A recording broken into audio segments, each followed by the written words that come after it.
So in this video today, we're going to cover some bombshell statements made by former U.S. President Bill Clinton about Palestine that you are going to want to hear. Clinton has a sobering message for those who are diehard Palestinian supporters that might wake them up. He shares some sobering truth that you need to hear. Now, so we're going to get into Bill Clinton's comments on the situation in Palestine. What is shocking is that this Democrat in this situation is going to be the voice of reason here. Although I have huge issues with the Clinton family for obvious reasons, recently they have been subpoenaed in the Epstein case this week. But at the same time, I do believe that they were the last generation of sane Democrats. The Democratic Party has shifted to radical left, and it happened so quickly, almost overnight. And the truth is that in this last election, people woke up, realized that they shifted to radical left. And now the narrative has gone that the Democratic Party doesn't have a future. So Bill Clinton is going to drop some truth bombs that you need to hear. The quality of this video is kind of poor, but it is worth it in what he says. But he's going to bring some sane, rational thought to this issue. And it's coming from a U.S. president that worked a lot with the Palestinians to try to get a deal that worked in their favor. Okay? So let's hear what he has to say. Understand why young Palestinian and Arab Americans in Michigan think too many people have died. I get that. But if you lived in one of those kibbutzim in Israel, right next to Gaza, where the people there were the most pro-friendship with Palestine, most pro-two-state solution of any of the Israeli communities, were the ones right next to Gaza. And Hamas butchered them. And so then the people who criticize it are essentially saying, yeah, but look how many people you've killed in retaliation. So how many is enough for you to kill to punish them for the terrible things they did? That all sounds nice until you realize, what would you do if it was your family and you hadn't done anything but support a homeland for the Palestinians, and one day they come for you and slaughter the people here? And the only time Yasser Arafat didn't tell me the truth was when he promised me he was going to accept the peace deal that we had worked out, which would have given the Palestinians a state, and they said no. And I think part of it is that Hamas did not care about a homeland for the Palestinians. They wanted to kill Israelis and make Israel uninhabitable. Well, I got news for them. They were there first. Before their faith existed, they were there. In the time of King David, and the southernmost tribes had Judea and Samaria. Okay, so we're going to listen to another clip by Bill Clinton in a minute, but so you heard what he said. The Jews who were the most supportive to the Palestinians were those people that they butchered that day in the desert, okay? And it was just a mass atrocity. I remember seeing the videos for that. Very disturbing. Those were liberal, non-religious Jews, and they were in big support for a Palestinian state. And what do you think those liberal Jews are thinking now, okay? Because they ended up getting mass deleted on October 7th, therefore rallying the whole Jewish population against Palestine. And many hate the president of Israel right now.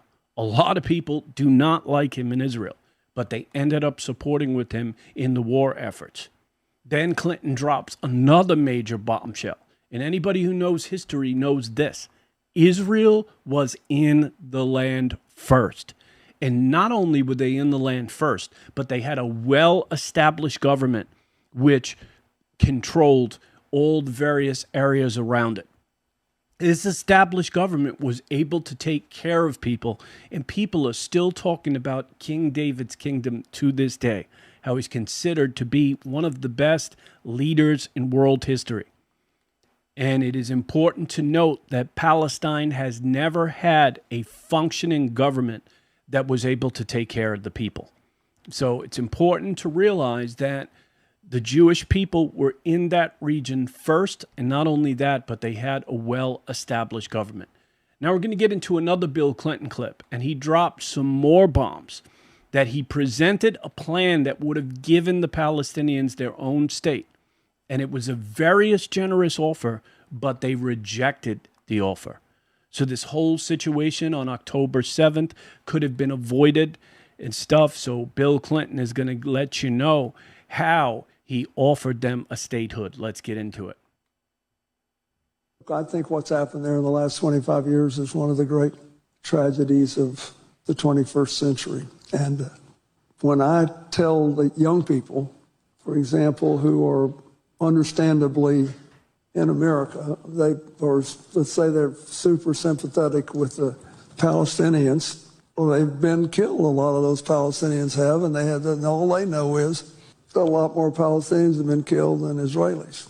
And I tell them what Arafat walked away from, and they can't believe it. I said, oh yeah, he walked away from a Palestinian state with a capital in East Jerusalem, 96% of the West Bank, 4% of Israel to make up for the 4% that the settlers occupy that were beyond the borders in the 67 or more. And I go through all the stuff that was in the deal, and they it's not on their radar screen. They can't even imagine that happened. And I tell them, the first and most famous victim of an attempt to give the Palestinians a state was Prime Minister Rabin, whom I think loved as much as I ever loved another man. And so Rabin, he dies, and then Shimon Peres is defeated in the election, and where the rest of it is history. But you walk away from these once-in-a-lifetime peace opportunities, and you can't complain 25 years later when the doors weren't all still open and all the possibilities weren't still there. You can't do it. It's just... Your voice just cracked when you said that. Yeah. I'm an old guy. I have my regrets. That's one of them. Okay, so you saw it yourself. The Palestinians had the deal of a lifetime. Give rap for them by Bill Clinton. And Yasser Arafat rejected the sweetheart deal that would have given them their own land. Okay, so basically he said that in another interview that I heard with him, he said Yasser Arafat said no to every single thing that he proposed in the few days that he was here in America during that time. No, no, no, no to everything they proposed, not only just for this peace deal. So a lot of people don't even know that Palestine has been offered a state 5 separate times. And some people suggest even possibly more, depending on what they consider a peace deal. And they have rejected the deals all 5 times.